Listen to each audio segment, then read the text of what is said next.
The BMW 5 Series was named the 2013 CarBuyer Best Large Executive Car. However, BMW have recently updated it to fend off the restyled Mercedes E-Class, though to be fair, the updates on the BMW are far less radical than on the heavily restyled Merc.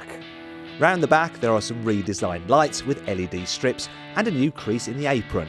There are now indicator repeaters in the door mirrors, while at the front you get a new grille surround, redesigned lower intake and xenon headlamps as standard.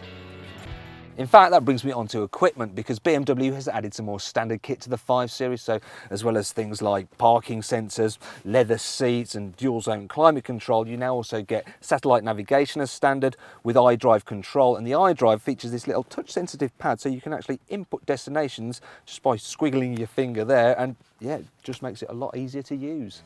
Other changes to the car's cabin are restricted to some shiny trim around the instruments. I'll leave you to try and spot exactly where that is. In terms of how well screwed together this car is, well, the 5 Series came third for build quality in the 2013 Driver Power Owner Satisfaction Survey. If you want, you can rate your car by visiting driverpower.co.uk or by clicking here.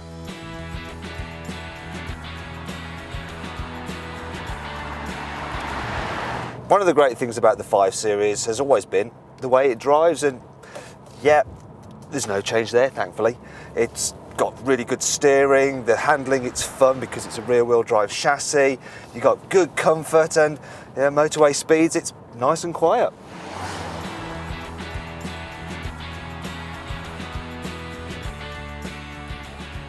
You can get the 5 Series with a wide range of engines, including a twin-turbo V8 with over 500 horsepower in the bonkers M5 version, but most people will go for one of the 2-litre diesels.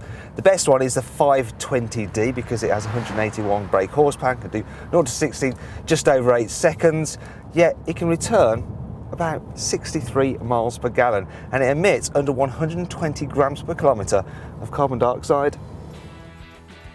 If there is a problem with the engine, it's that it's a bit rattly and noisy at low speeds. Also, it's not quite as efficient in the M Sport model on account of that car's slightly different front bumper design and larger wheels. The M Sport model also gets this 3-spoke smart multifunction steering wheel, which I do like. However, it also comes with lowered stiffened suspension, which I don't like so much because it does impair the ride. However, that's largely irrelevant because you're going to want to go for the optional adaptive dampers, which will cost you an extra £1,000 because without them, this 5 Series doesn't drive as well as it can. It's rather telling that BMW doesn't actually have a car without the adaptive dampers on its press fleet, and I'm quite surprised it actually sent us a car with a manual gearbox, because while the 6-speed manual is okay, I find the action a little bit springy and the pedals are offset. And anyway, this car is so much better with a brilliant 8-speed automatic. Thing is, that's going to cost you extra once again, and in this time it's going to cost you £1,700 extra. BMW and their must-have options, eh? Drives you mad. So too will the fact that you have to pay extra for fold-down rear seats.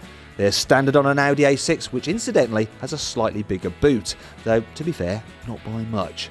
In-car storage spaces aren't exactly great either, and the side door bins certainly don't pass the CarBuyer big bottle test. And then there's the back seats. Now, you've actually got plenty of room. Look, headroom's decent, there's lots of knee room as well, but overall I don't think it's quite as comfortable in the back here as it is in a Mercedes E-Class, and so that's going to be ever so slightly better for carrying rear passengers regularly. Also, you've got a large transmission tunnel which does reduce the usefulness of this middle seat, but that's a problem on all these type of executive cars.